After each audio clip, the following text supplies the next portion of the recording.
بسم اللہ الرحمن الرحیم۔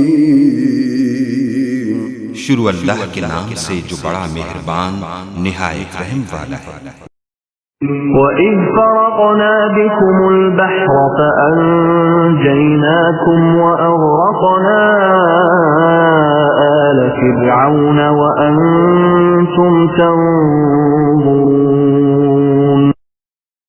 اور جب ہم نے تمہارے لیے دریا چیر پھاڑ دیا اور تمہیں اس سے پار کر دیا اور فرعونیوں کو تمہاری نظروں کے سامنے اس میں ڈبو دیا۔ وَإِذْ فَرَقْنَا بِكُمُ الْبَحْرَ، اور یاد کرو جب کہ ہم نے تمہارے لیے سمندر کو پھاڑ دیا یا دریا کو پھاڑ دیا۔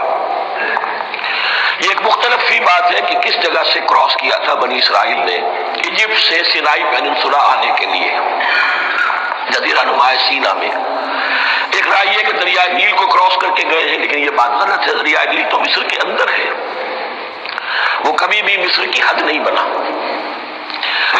کسی کی رائے یہ ہے کہ جو خلیج سویز ہے، بحر قلزم جو ہے ریڈ سی، وہ اوپر جا کر دو کھاڑیوں میں تبدیل ہو جاتا ہے، خلیج عقبہ مشرق کی طرف اور خلیج سویز مغرب کی طرف، اور ان کے درمیان میں یہ سینائی پیننسولا جو ہے یہ تکون ہے، جیسے ہندوستان بھارت تکون ہے، ایسے یہ پیننسولا ہے، انڈین پیننسولا، سینائی پیننسولا۔ اور یہ سویز کینال تو بعد میں بنی ہے۔ خلیج سویز اور میڈیٹرینین بحیرہ روم کے درمیان یہ کچھ چھوٹی چھوٹی، اگرچہ چھوٹی تھی سمندر کے لحاظ سے، بہت بڑی بڑی جھیلیں تھیں، اور ان جھیلوں ہی کو پھر جوڑ کر درمیان میں جو خشکی تھی اس کو کاٹ کر سویز کینال بنائی گئی ہے۔ تو اب تو یہ مسلسل ایک رابطہ ہے، لیکن معلوم ہوتا ہے کہ یا تو خلیج سویز کو کراس کیا ہے حضرت موسیٰ علیہ السلام نے، اور یہی میری رائے زیادہ یہی ہے، اس لیے کہ کوہ طور جو ہے وہ اس پیننسولا کی ٹپ پر ہے، نیچے ہے یہاں، جہاں پر دن کا قیام رہا اور جہاں پھر حضرت موسیٰ کو 40 دن کے لیے کوہ طور پر بلا کر اور پھر انہیں تورات دی گئی ہے۔ تو معلوم ہوتا ہے کہ جو خلیج سویز ہے اسے کراس کیا ہے۔ کراس کس طرح کیا ہے کہ حضرت موسیٰ کی عصا کی ایک ضرب سے سمندر پھٹ گیا۔